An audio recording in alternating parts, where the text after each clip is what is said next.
Hello, people of YouTube. My name is Steve Gray. This is Gray's Guitars, and thank you for watching. If you're new here, please hit that subscribe button, turn on that notification bell, leave a like, and feel free to comment down below what you would like me to do for future guitar and music-related videos. So, Gibson is back in the news again, and surprisingly, this time I kind of agree with them. Yeah, that's the first time you probably ever heard me say that regarding all of these lawsuits and cease and desist orders and everything else. As you can see from the title of this article from Guitar World magazine, Gibson opposes Collings headstock trademark registration. So I personally never heard of Collings, so let's just quickly pull their company up. Collings Guitars. And let's see what they look like. We'll just do images for the heck of it here. So, a lot of their guitars, they look like copies of designs, we've seen before. Like, look, there's like a Les Paul style guitar right there. They have like an ES style guitar. Acoustics, well, that shape is generally the same thing. That is like a single Les Paul right there. But the main issue, going back to the article here, is this headstock right here. So we're just going to go ahead, read the article, and then go from there. So Guitar Giant cites likelihood of confusion with its own design. Gibson has issued a notice of opposition to Collings Guitars attempted to trademark its headstock design, citing likelihood of confusion. Basically saying, hey, this looks pretty close to our headstock. Back off, do something else. Collings' trademark application was made on March 31st, 2019, with Gibson's opposition filed on June 17th, so about a month later. Actually over a year later, June 17th, 2020. In the notice of opposition, Gibson claims it believes it will be damaged by the registration of Collings headstock's trademark on the ground of its similarity to three Gibson headstock designs: the classic dove-wing design, the 1939 Emperor design commonly seen on Epiphone models. I'm actually curious what that looks like, so let's pull that up here real quick. And the 1963 design, which was recently received for new models from the brand. Okay, so that's like the brand new headstock is what they're talking about. So let's do some images here.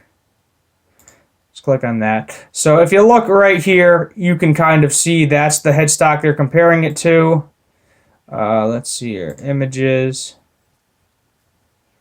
If it wants to image me, let's see here. Sign Epiphone. Let's pull up Epiphone here. So this design, that's the design that we had just before they just released the new headstock. Which is kind of weird, because if you look at this, you look at that, and then we scroll back up to that.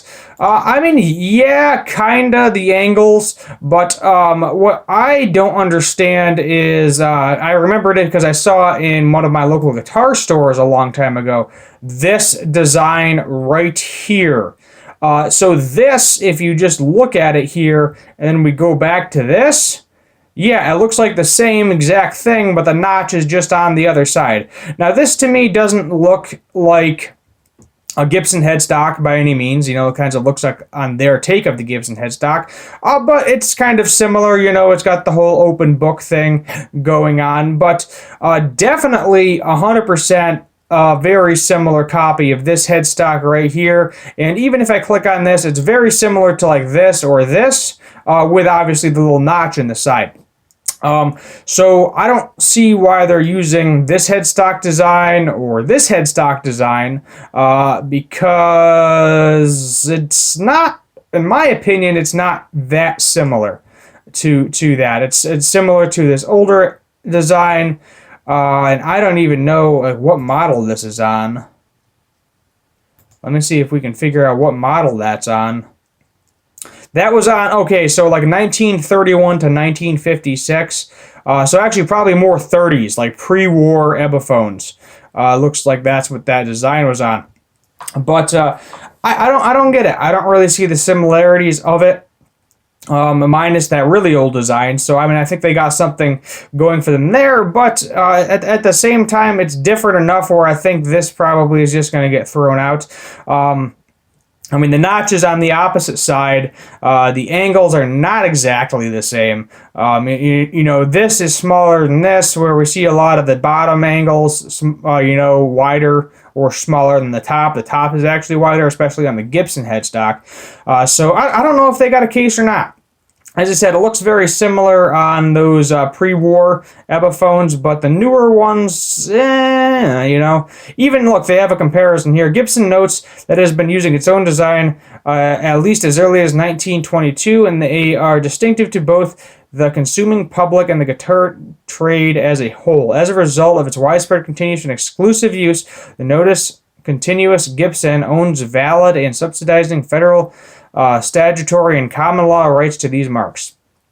I don't see what they're talking about with this. Like, why are you compare this to a Gibson headstock? It's completely different. For instance, the bottom horns here, as you can see, the top horns are actually longer, and here the top horns are shorter. They're not as pointy, as you can see here. The notch is over here, and there's this big thing here, big little piece of wood where this is just kind of small, wavy, almost looks like a mustache. Is the best way to describe that.